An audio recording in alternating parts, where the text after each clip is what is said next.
घर में पिज़्ज़ा बनाया।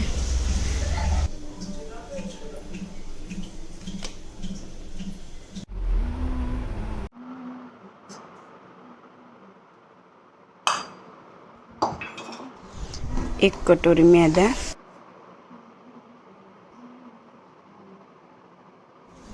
मीठू स्वाद अनुसार,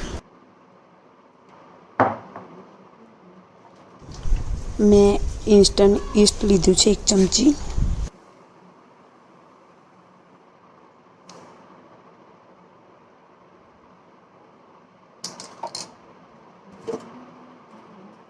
खांड लीधी छे अर्धी चमची। लोट बंधाई गयो छे।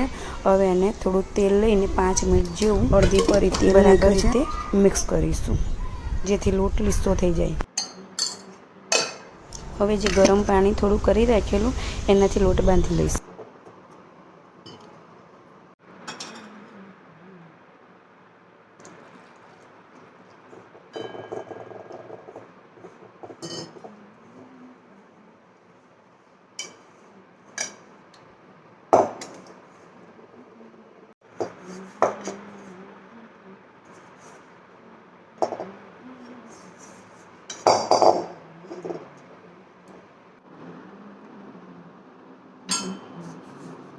હવે સરફેસ પર થોડું તેલ નાખીને લોટ બરાબર કસી લઈશું કે જેથી એવો લીસો થઈ જાય।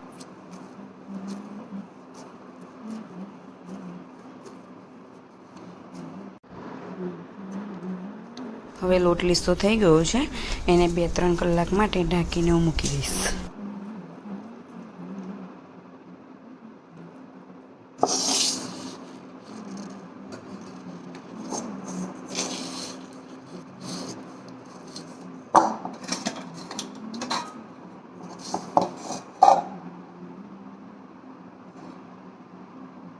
તો હવે 2-3 કલાક થઈ ગયા છે, લોટ ફ્લફી થઈ ગયો છે। હવે પિઝા બનાવવા માટે રેડી છે।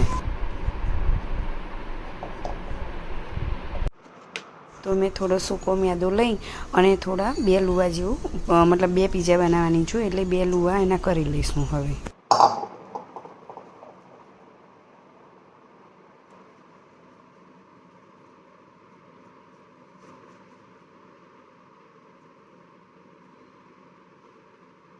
હવે પિઝા હું જો કઢાઈમાં બનાવવાની છું એટલે મેં એક ધાતુનું પ્લેટ લીધી છે, એના પર થોડો સૂકો મેદો નાખી લઈશ અને પછી એના પર વણી અને મૂકીશું।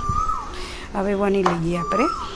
તમે જોઈ શકો છો મેં પૂરો પીઝો વણી લઉં છું।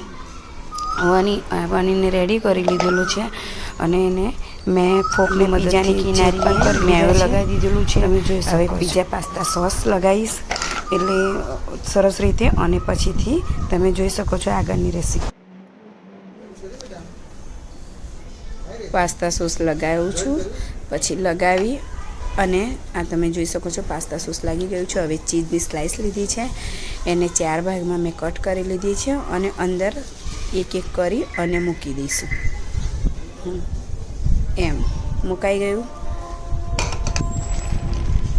હવે એની અંદર મેં શિમલા મરચું કાપીને સજ મૂક્યું છે, થોડી મકાઈ મૂકી છે બોઇલ કરી લેતી અને ઉપરથી ચીઝ મેં બહુ એવું ખાસું એવું ચીઝ મેં પિઝા ચીઝ હતું તે નાખ્યું છે અને એક ક્યુબ છે તે ક્યુબ પણ છીનીને મેં ઉપર એડ કરી દઉં છું। તો તમે જોઈ શકો છો પિઝા રેડી થઈ જવાયા છે ને રેડી છે જુઓ। હવે એને આપણે કઢાઈની અંદર ડીપ કરી લઈશું। એને હું તમને કટ કરીને પણ બતાવીશ કે પિઝા કેવા થયા છે।